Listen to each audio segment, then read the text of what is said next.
Stephen Best. All right. Ladies and gentlemen, ready to begin? I'd like to call this meeting of the Council of the Village of Greenhills for November 6th, 2012, Election Day, to order. Let's rise for the Pledge of Allegiance. I pledge allegiance to the flag of the United States of America and to the republic for which it stands, one nation, under God, indivisible, with liberty and justice for all. Would the clerk call the roll, please? Adams. Here. Dries. Here. Halter. Here. Hermes. Here. Walther. Here. Walterman. Here. Merle. Here. At this point of the festivities, we have the opportunity to approve the minutes of the September 26th public hearing, October 2nd regular council meeting, and October 16th special council meeting and work session. Do I hear a motion? So moved. Is there a second? Second. Moved and seconded to approve the minutes. Is there any discussion or additions? Hearing none. All in favor of the minutes being approved, signify by saying aye. Aye. Sounds like enough for me. This is the opportunity in our meeting for residents to address council. If anyone's got questions or concerns or wishes to address council, please come up to the podium, state your name, and state your business. Just a question more than anything. I'm, of course, you all know from my appearance before on these meetings about my interest in the code. Have you started working on that yet? Is there going to be open meetings where I can all shut up, listen to your work and how you do it? Absolutely, absolutely. We spent about an hour and a half discussing it at the last council work session. We will do the same again at the next council work session, which will be 2 weeks from tonight. And it's open public meeting. I think Tony was there last time, weren't you? Yep. It was. So absolutely, come on by. Thank you. Anyone else? Mr. Mayor, Ma'am. would you please ask the gentleman to sign in? Nick, would you sign it? You sign it. I'm sorry. Since you talked, you got to sign. Kathy likes to keep I things even straight. understand it. So. All right. Anybody else? You have to go in the book. Young Mr. Capel, you're not going to the electric chair, man. It's okay. It's okay. Just sign your name under Mr. Brown's and tell us what you have to tell us.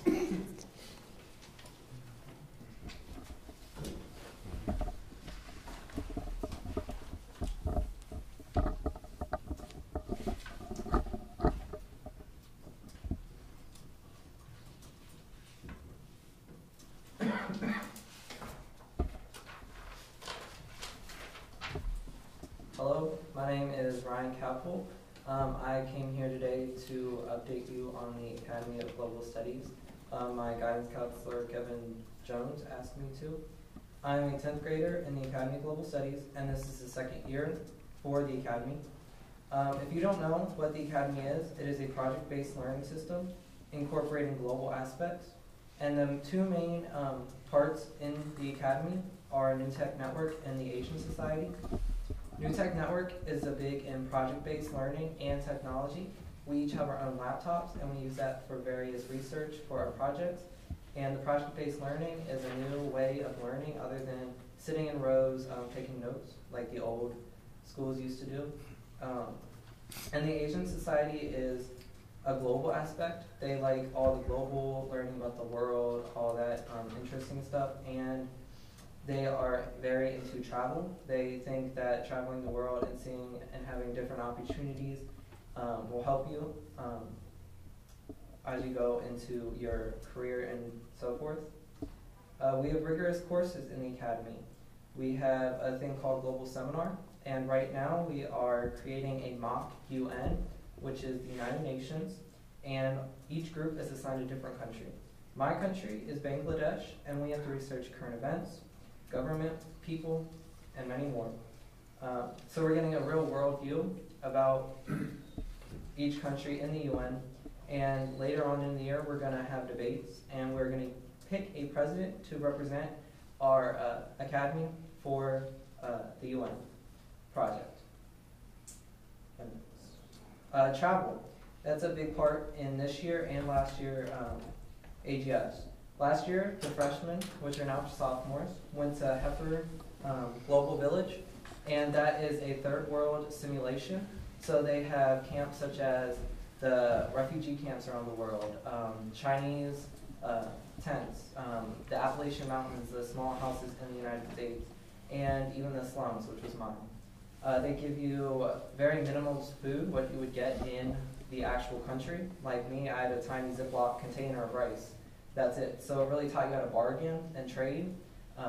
Some people had fruits, vegetables, salt, pepper, wood, fire. So it really gives you an idea about how trading works with different countries.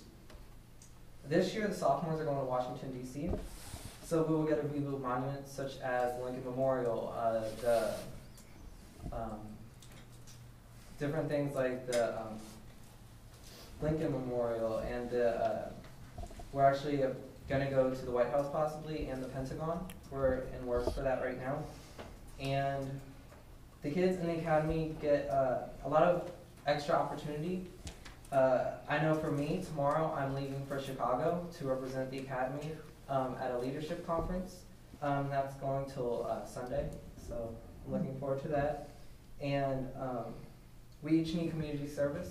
The freshmen need 10 hours, sophomore 15, juniors 20, and seniors 25, and we get that through different things such as Civil Service Saturday, which works with Greenhills and Forest Park to help clean up the neighborhoods for people who aren't able to, and different things around the community, church, different organizations like that.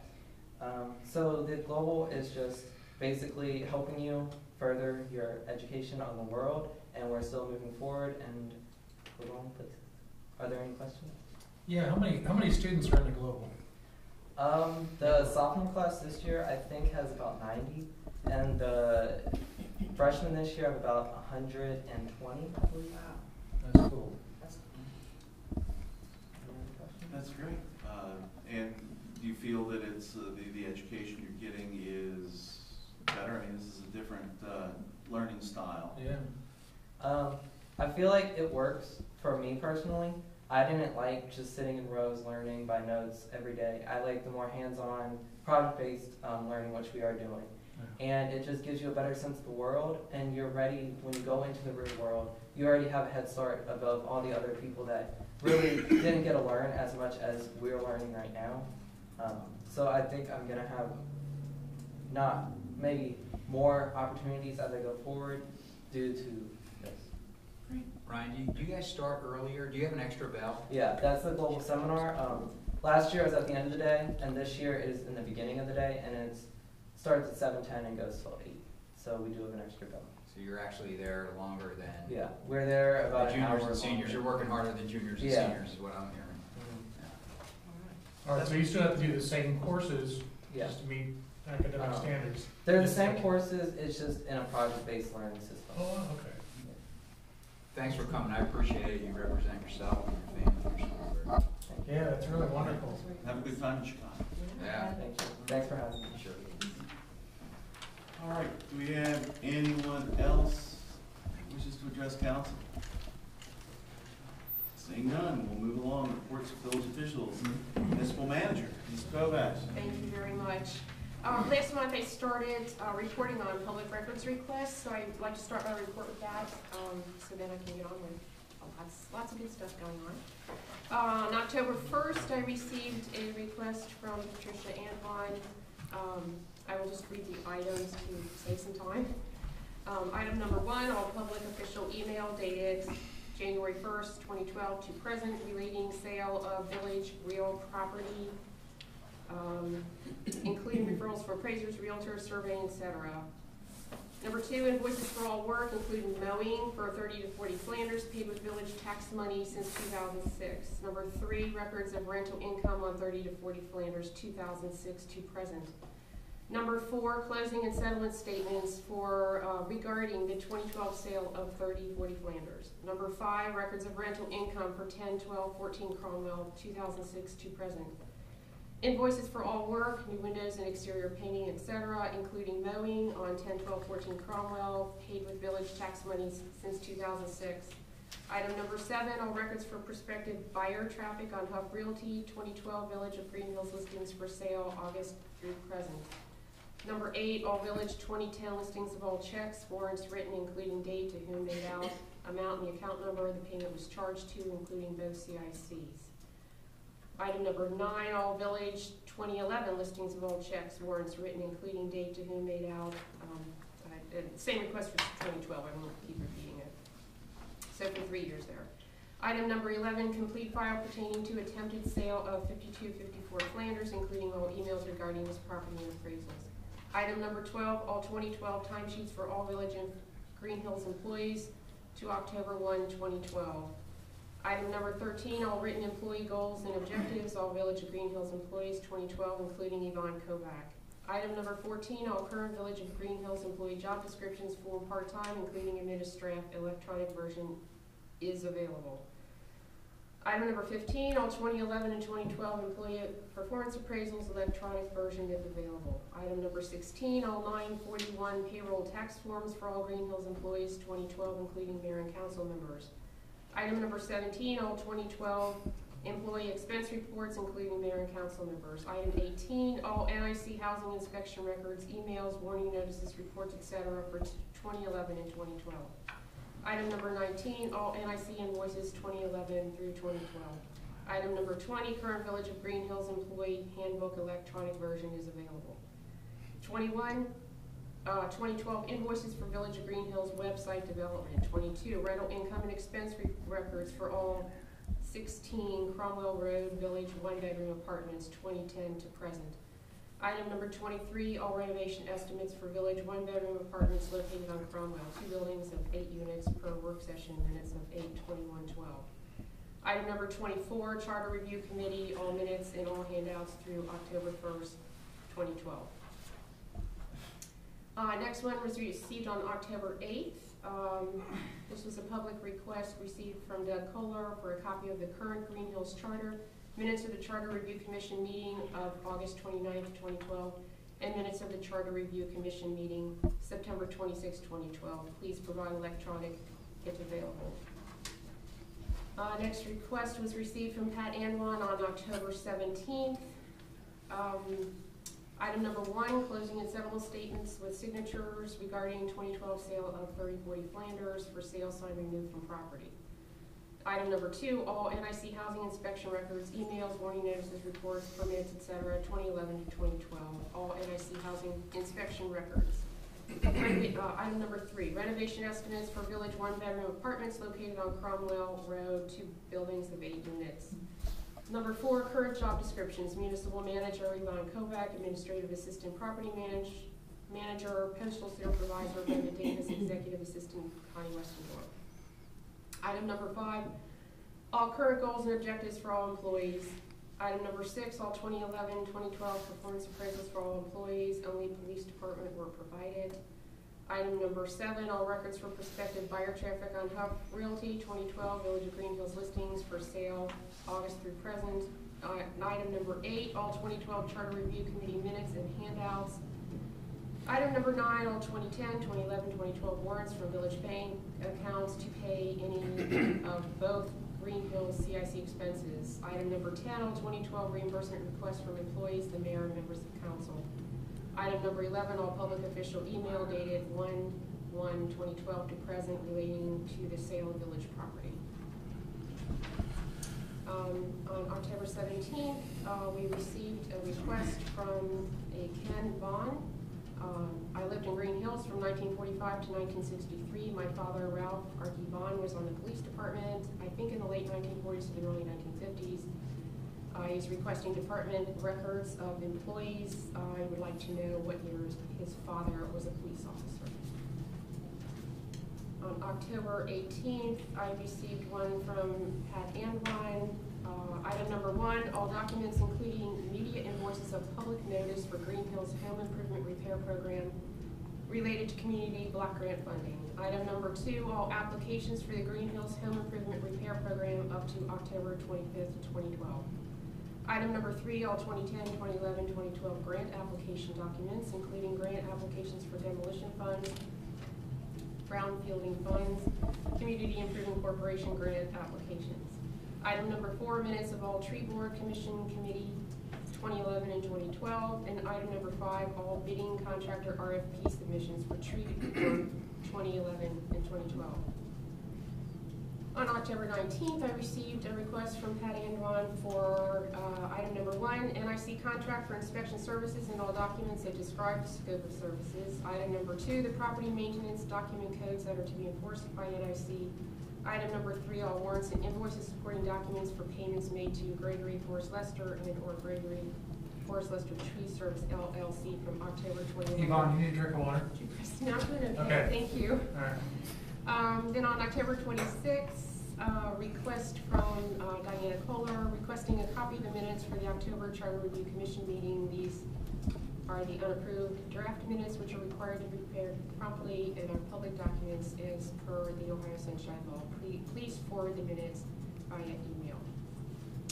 Does anybody have any time to do any work around you? Well, our total so far is 49 and a half hours devoted to, that's just for the month of October. And I still don't have any hours for one, nor do I have the dollar amount it equates to, but we are working on that, keeping track of it.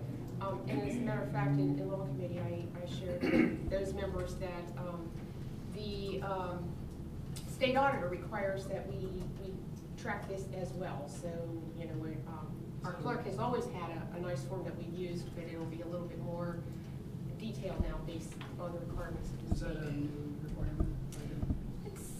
I know Ms. Life started it back when it was, do you recall how long ago that was?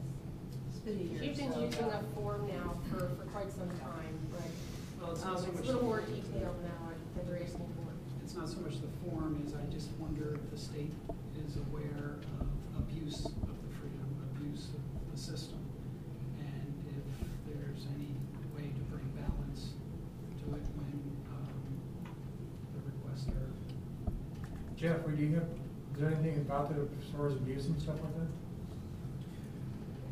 that? I've discussed this with Yvonne, and the conclusion we've come to is that basically you have two basic obligations under the Public Record Act.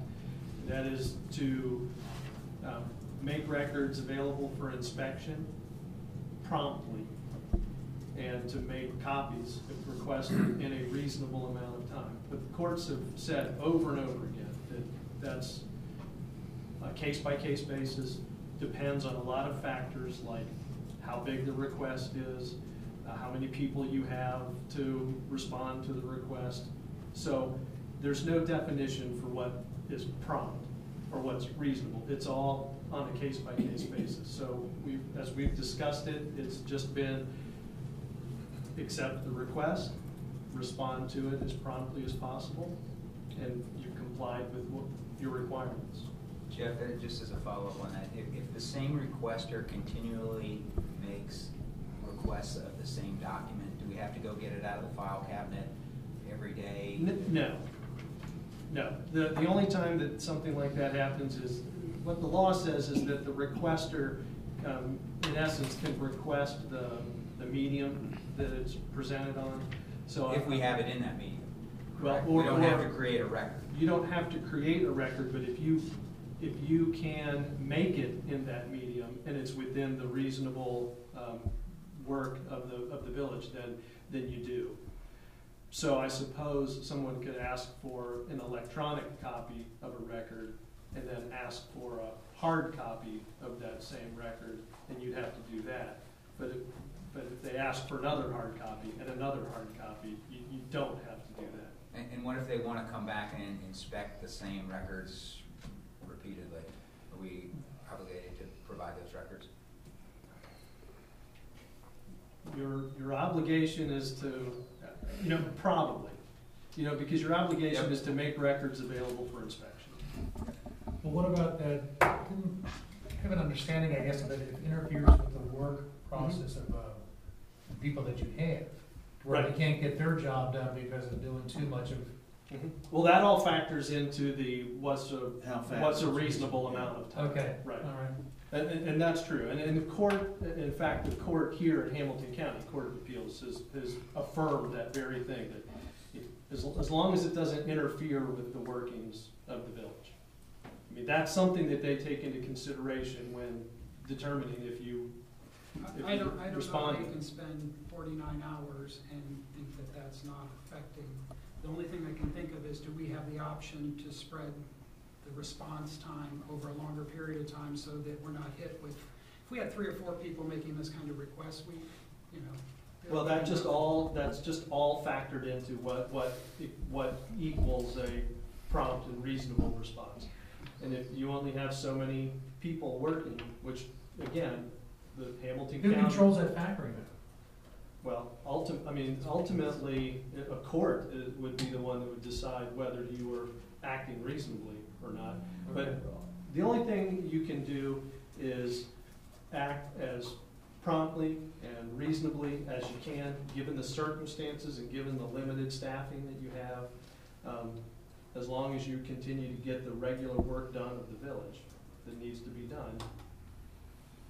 And people don't realize this, but when we allow somebody, or when we follow the law, we provide a record that's for inspection, because we've had an instance within the last 2 months where somebody took the records home with them and shuffled them into a briefcase and took them out of here. We have to have somebody with eyes on those documents. We cannot just give them a big stack of documents and return 3 hours later. And that's a problem. Because if those records are stolen, That's we're right. still obliged to produce those records if That's they've been exactly stolen. I don't think they're gonna look well on that. And all these records have to be looked at before they're given to anybody to see if there's personally identifiable information that has to be redacted. Right, So- and again, that all factors in too. Yes, I mean, if there's requests and it has people's social security numbers in them, phone numbers in them, those records have to be all combed through, every page of them, before they're given to anybody. So this is a huge amount of work.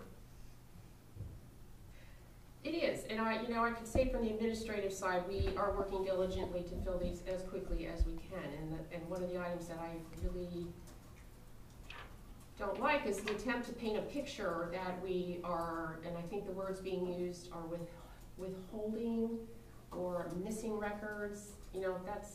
Nothing's being withheld. There seems to be the thought that we can just pull these files right out and boom, there they are. I mean, let's use NIC for an example. We need to get a list of the properties. We need to go back and pull each of those. Then NIC's going to have to produce records. I mean, none of this is, very little of it. Probably the grant applications are the easiest. You could just pull the application out and have them. But it isn't as simple as people seem to think that it is. And I also think there's a nice way to ask, and there's a not nice way to ask. And I also really get tired of the tone of them. I have personally been called a hostile, ignorant liar twice. And I'm pretty sick of that too. So, but nonetheless, we will continue to do what we have to do to meet our requirements and we'll do it in the right manner. So, And I'm sure you will, and I have no doubts of your professionalism and your integrity, and believe me, we're behind you. You'll do the right thing, and that's why we hired you. Thank you. And I will go ahead and jump now to an item that I had. Mr. Mayor? Ma'am, May I ask the law director a question pertaining to public records? you certainly may. Thank you. Mr. Law Director, can a requester set a date, time, and place and demand that the records be provided at that time? Absolutely not. Thank you. I mean, that's the short answer, no. All right. Flip through a couple of the pages that I gave you on my informational items, and you'll find one on public records policy, because I do want to talk about some proposed changes to our current policy. When Mr. Forbes worked through this, you'll see the lines we're suggesting to be added are underlined throughout this document. It's kind of draft on the top. We've had this policy for quite some time, but let's see, in number C, public records must be made available for inspection promptly, the underlined words, so long as the request does not interfere with the workings of the village offices. Couple lines down, prompt and reasonable, take into account the new part scope and volume of records requested. Next line down, new wording, staff time and resources available to process the request. And then follow it, the last line of that paragraph, the village also recognizes that certain information must be redacted from public records prior to any inspection by the public. And regarding copies, well, actually, I guess that whole first part is new, correct? Under the pursuant to? Yes, that's on there. Okay, pursuant to revised code 149.43B6, the village shall permit the requester to choose to have the public record duplicated upon paper, upon the same medium upon which the village keeps it, or upon any other medium under which the village determines that it reasonably can be duplicated as an integral part of the normal operations of the village. However, the village shall not be required to allow a requester to make copies with his or her own equipment. Also under A, we're adding, proposing that, and shall include the cost of any copies necessary to be made as part of the valid redaction process. And I guess at this point, just, take a look at this and think about other things that we want to add to it, please. And there may be more. Right, there may be more, but that's. Still working on it. Yes. Okay. Yeah. Fair enough. Great. I do like this, but I'm sure you know better than anyone, the other part of it is the more time that we sort of give ourselves, make that reasonable amount of time, is the more that you get harassed. So it almost doubles the workload in that, hey, I'm getting it to you, and the longer it takes, the more harassment you get. So it's a lose-lose almost. So I don't know what we can do to firm that up. Maybe limit the request. We can. We are obliged to keep public records and to provide public records.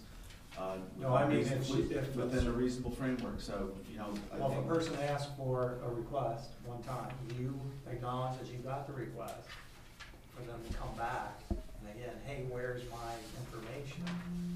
Put a stop to that. So you don't continually have to deal with the same request. Oh, okay, that's it. well, I don't know how you stop that. You just don't read I don't either, emails. but I think that's probably. You don't read emails. Yeah, well, Emails not the way of communication. It is, for good or for ill. Okay. All right, All right. moving along. Moving along, yes, I learned last Thursday that we received, I think it was just at the last council meeting, maybe a couple ago, that we had applied for some grant funding for some storm sewer projects through the Hamilton County Stormwater District, and we were funded for both of those projects. One is on Flanders and one is on Carini. And the total amount is $68,100 for those projects. Great. Are those match, do we have to match funds with those? No matching funds. Wow. We'll have some engineering fees associated with it, but no matching dollars. Congratulations. Isn't that awesome? Yeah, nice work. Okay, thank you. Also applied for History Fund grant application. Went in for, hold on a minute here, I'll get the dollar amount for you. The requested amount is $8,000. The match would be $6,434 for a total cost of $14,434. And this is for work that would be associated with the nomination form for the National Historic Landmark designation. I should have checked on the date on when we'll hear on this. I think it's after the first of the year, but I have to confirm that. I can't recall right off. But we have submitted. I submitted that grant. It was Friday. To whom? Oh, to the Ohio. Historical Society? Yeah. Okay, great. Actually, hold on a second here. Yes, sir. That's correct. Okay. That's good. Our repaving projects are done for the most part, with the exception of the pieces that I told you about on Japonica. They're marked, but they had to move off, and they're going to come back as time permits to do those, but they will be done probably within the next month. It's about another 170 square yards of work, and those are some serious Mhm. issues over there that we want to try to have addressed before winter. So it's great to have that done. I've gotten all Great. good comments No, on that one. It looks great. We'll have some tree planting this year. I'll be moving forward with a contract with Allison Landscaping. Actually came in with the lowest cost to plant some, about 44 trees, I think, throughout the village this fall. Actually, fall into Standard winter. warranty and stuff like that. Yes, yeah, there's actually a 2-year warranty on those. We already talked about the public records, and then what I did for the zoning, we've had a number of discussions, so what I tried to do in the paper, summary of zoning code, discussion points, and our suggestions as of today. I just, from all my notes from our discussions, I tried to capture those and list them out for you. In some places, I was able to get some updated information, or else I put in what our current code, just so you can weigh that over. I guess our next discussion might be at the work session. So feel free to look at that. If you think anything's left off, let me know. I'll add it on, so we're working with a complete list of items to consider for the zoning code. Okay. Couple more things. One thing, I got a couple calls today regarding performance audits. And this is something that we talked about, it's probably over a year ago now. I think it was in September when I reported back to council. We had some discussions as to whether or not to pursue that. And I think the general feeling at that time was simply we had a lot of items in the works anyway to cut costs, be more efficient. Let's have those items play out and before we would move on that. And I guess I do just want to reinforce for council's benefit as well as for some of the citizens that I heard from today regarding this matter that, just to remind you, I think we've done a very good job of cutting costs in the last few years, just great. And we have a lot of times, between Kim Cox and I, we read a lot of these documents, audits that get done throughout the state. And, and I think we're right in there. And I see, contracting for our building department was a huge savings for us. The Regional Income Tax Agency is, a common one. You begin to get common themes as you read through these performance audits and the kinds of things that they're suggesting. We did RETA for income tax, swim safe for pool management. We've done refinancing. There haven't been any rate raises. We've reduced part-time hours. Sometimes I notice they suggest you eliminate full-time and go with part-time. We've reduced part-time hours that I, at this point, would not suggest that we eliminate any full-time for that. First, it's a revolving door scenario. You don't have the commitment, you have the expense associated with a part-time person, just like you would have with a full-time person. I don't see any huge savings for us at this point. Because we don't have any Considering full-time people that. anyway. Not that many, we're losing them rapidly here. So, And I would because we're remind- cutting costs. I would remind council as well as citizens, we do have other audits. We have a financial audit. Right. And we have a CALIA audit. And when you think about village government, a large chunk of what we do is police and finances, and we have audits in those areas. So I see no need at this time for a performance audit, and they charge us for it. Yeah, how much? That's correct. That's How correct. much Well, you think? it's based on, actually, it's going to depend on what they research for you. First, you complete a rather large survey of all of your current operations. You describe the operations for them and then agree on, do you want them to look at this area or that area or everything? So that'll determine your cost, how extensive. And then you can pay that back from your money saved if you implement it and if you have savings. Otherwise, that's an expense for the village too. And I guess one question I have too is it mainly an exercise, and I don't mean that in a derogatory way, in numbers. In other words, how the math works, how the numbers work in order to reduce costs. Because one of the things I get concerned about is I hear about Greenhills being unique, and it is, and there's other factors at play on what makes this a special place. And I'm not sure that would be in the consideration. Has it been your experience that it's more the Probably numbers? not. I believe it's based on numbers. Okay. So, yeah, you'd have to look at quality of service, quality of life, yeah. Things that I mean, it's make easy this to say, special. wow, we'll save money if we just cut this, cut that, but, is that what you really want for your community? And I don't think it always would be. Right. comes down to value versus its price. Right. We all live here. We're not, as a group, we have no axe to grind about a performance audit one way or the other. I think if we as a group decide and making decisions for the taxpayers, that performance audit is something we probably ought to invest in, it would yield results for the village, we do it. But if we decide as a group that the performance audit is not worth the money and not worth the time commitment of our limited staff, then we don't do it. And I hope that people will be satisfied with that. At this point in time, it really doesn't seem like the thing to do. We've talked about it. It just doesn't seem like the thing to do. And again, I named a few items here, but everything we look at, everything we do, we try to figure out, is there a way we can do it cheaper? You know, can we cut out a little bit of this or a little bit of that? I mean, you guys know that. We go through this all the time to make sure that we're being as efficient as we can be. So I wanted to stress that in light of some of the things I was hearing today.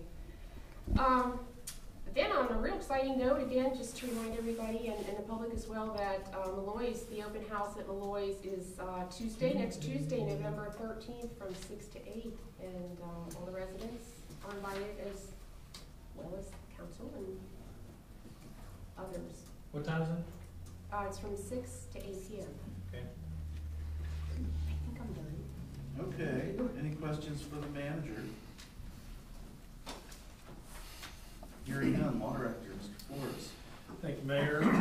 Just one item. At the last meeting, you may remember, Mr. Dries asked me if there was any legislation at the state level that you may want to be aware of. Good timing to ask that question because last week, House Bill 601 was introduced, the subject of which is municipal income tax reform. What's been talked about for a long time has finally been formally introduced as a bill. Although I will say, it's a 130-page bill, and I haven't waded through the entire thing yet. But I do know that the concept of centralized collection, which was discussed early on, is not included in this version of the bill. But it does have a number of things in essence, trying to force municipalities' income tax codes to all be uniform across the state. So I know the one thing it says is that basically you have to adopt Chapter 718 of the Ohio Revised Code by reference. And so everybody's tax code would be exactly the same. It would take away the ability for municipalities to tailor their income tax ordinances for your local needs. So like, I know in Greenhills, it only includes earned income. It doesn't include dividends. It doesn't include 401k or IRA distributions versus Wyoming, which is all income. All income, right. They get you when you're working and when you're not. Mm-hmm. And so would that... It would appear that way. It would appear that they want what they're trying to impose. That's a good example. Is a uniform definition of income that would then be taxable. That could be hugely impactful to our citizens. Yes. And that's a bill that's been introduced. It was introduced a week ago today. Okay. So last Tuesday. It's been introduced. It hasn't been as of today. It hasn't even been assigned to a committee yet, or at least it doesn't show up as assigned to a committee. So it's just introduced. We're all still trying to get our heads around exactly. It sounds like time for discussion with Ms. Pillage or Mr. Wilson, depending on... So whoever has a better evening. Right. Yeah. But I just want council to know, it was introduced last week. My office, we're in the process of trying to get through it and see what changes are being proposed and how that would impact you. Thank you. Okay, that's all. Any questions for the Law Director? Clerk, Ms. Lives. Thank you, Mr. Mayor. Ordinance numbers 2012-46F, 47 S&S, 48F, 49F, and 50F were posted as required. Also posted as required were the October 2012 community calendar and public notices for the following meetings. October 9th, Charter Review Committee, October 16th, Special Council Meeting, October 19th, Tree Advisory Board, and October 30th, Charter Review Committee, and October 31st, Traffic and Safety Committee. Additionally, on October 16th through the 18th, I attended the Ohio Municipal Clerks Association Career Development Program at Kent State University. A detailed report has been forwarded to all of you via email. And if you have not received it, let me know and I'll make sure that it gets to you. All right, thank you, And if there ma'am. are no questions, that concludes my report. If there are no questions, we'll move on. Police Department, Chief Doyle. Thank you, Mr. Mayor. A donor who wishes to remain absolutely anonymous has purchased for the police department 3 brand new tasers.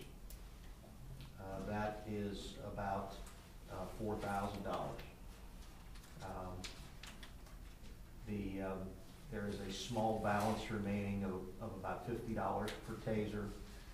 There was a trade-in program going on at the time, and he got outside that trade-in window, and I spoke to the municipal manager, and she said that we think we can pick up that $150 to pay for that balance that remains of $150. So we'll be trading in the 3 old the 3 old tasers, and this donor again is, like I said, it's about $4,000. He's picked up the tab on that. So is there additional training required for the new devices? Yes, there will be. Is that part of the purchase price? We download that right off the Taser website. That doesn't cost anything, but the actual cartridges for the training is what costs a little bit of money. They recommend firing a couple of these test cartridges, and they are about, I think they were $17 a piece. Oh, wow. Okay. Well, you know, it's cheap. You know, non-lethal or less lethal force is certainly a better option than the 9mm or 40 cal. Or a stick. Yeah. Whatever. Take your pick. Right. The other issue about the tasers is if you had been following anything in the news about a local attorney sent out a public records request to the police department, all police departments in Hamilton County, and if you read it in the newspaper, you saw that he published those results. It would have been very nice if whoever collated that information for him had collated it properly.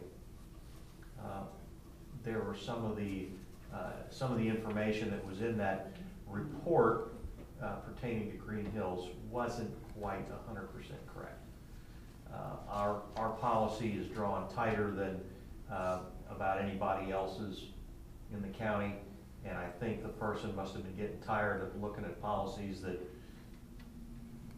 look similar but weren't the same? Yes, they missed an and or an or a not, and I think in their chart, when they were putting their chart together, I think they missed some of that. But our taser policy, although I will say there are some things that we can improve upon, was drawn tighter than most. Well, thanks, Chief. Our new CMI court software went live on October the 1st, and our court clerk, Georgia Coddington, I sat and talked with her about it so I could give you a good update. She is extremely pleased with it, and she says that the new system is more efficient, less labor intensive, and one of the big things that the state does like about it, it allows for electronic reporting to the Bureau of Motor Vehicles. So they get their points sent to them right away, as opposed to us having to mail into them the paper copies, and somebody there have to read how many points have been assessed by the court system. So it's very much an improvement over the old system we had, which was, well, it was here when I got here, so it's an old system. Officer Schluter updated the middle school students, the 7th grade students, and the staff on the new ALICE program. ALICE stands for Alert, Lockdown, Inform, Counter, and Escape Training. That addresses active shooter situations in schools. So instead of just hunkering down in a room and hoping that that person walks by your classroom, we've given options to the teachers and the children to be able to protect themselves prior to police arrival. And he has been working with the schools on that program, and he gave them the new updates on that in the month of October. Several months ago, we applied to participate in the Ohio Prescription Drug Dropbox program. If you remember, it's probably been a year and a half ago where we were collecting unused and outdated prescriptions downstairs in the lobby of the police department. Well, we applied to the Ohio Attorney General's office to get a permanent drug drop box, and they only had a limited number of these to give out. And because we participated in that program, did a good job, I think that's why we got one of these permanent drop boxes. It's about the size of a mailbox, and it will be located inside the police department. It's not going to be in the hallway for security purposes. Sure.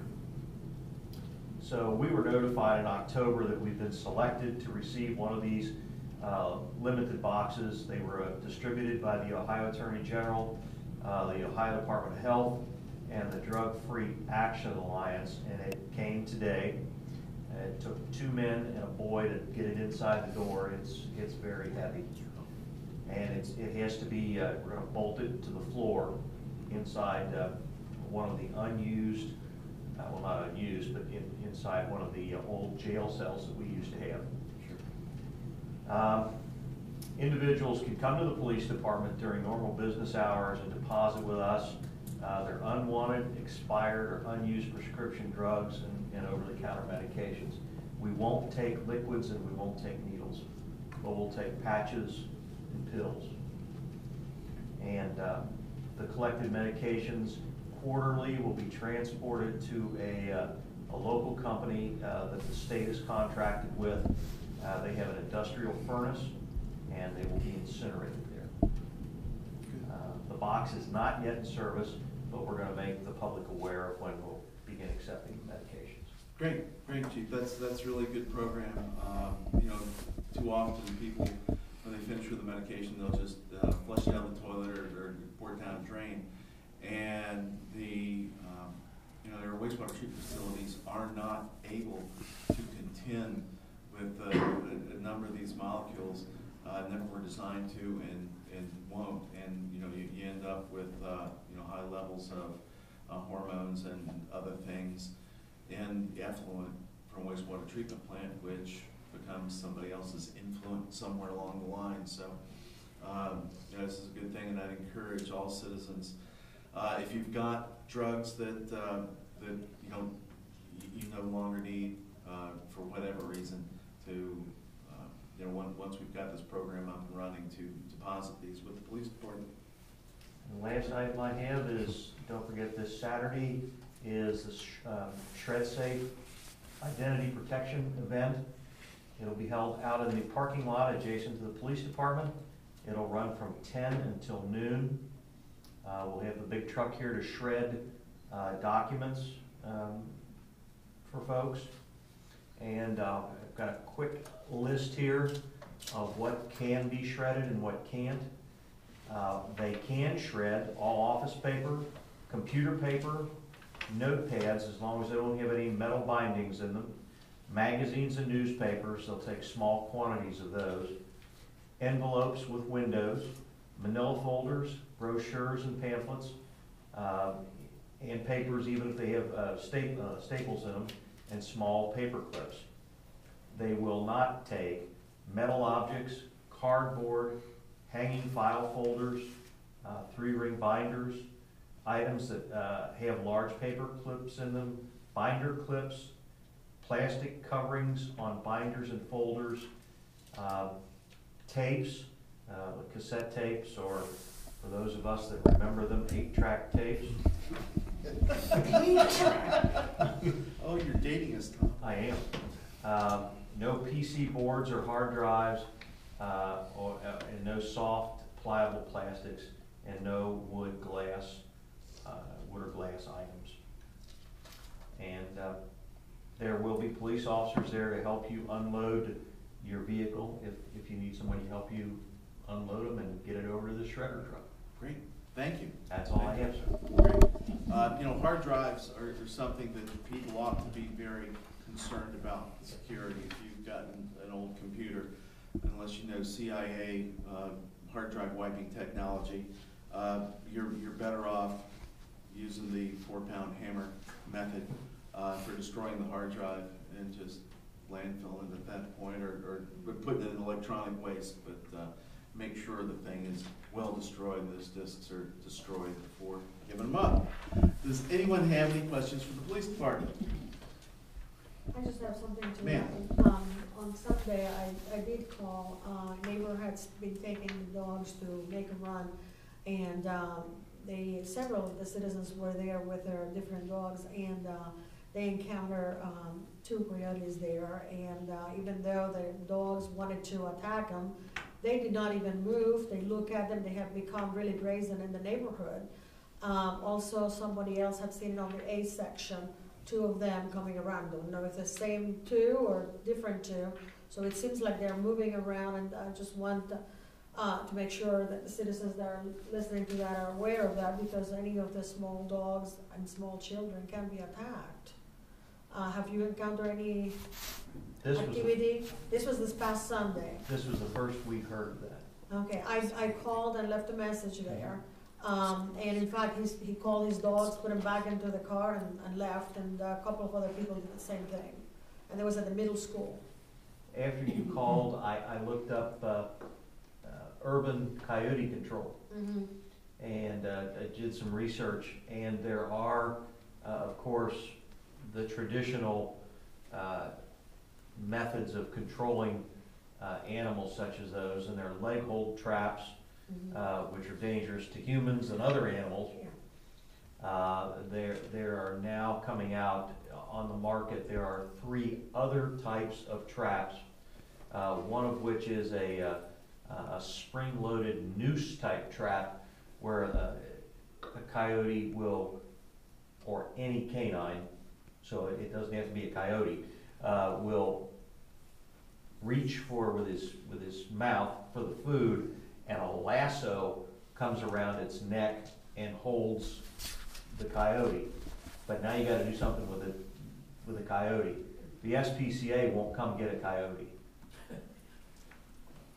So Can't say so I blame them. no. I hear the adoption rate's real low. Yeah, adoption rate's real low on a coyote.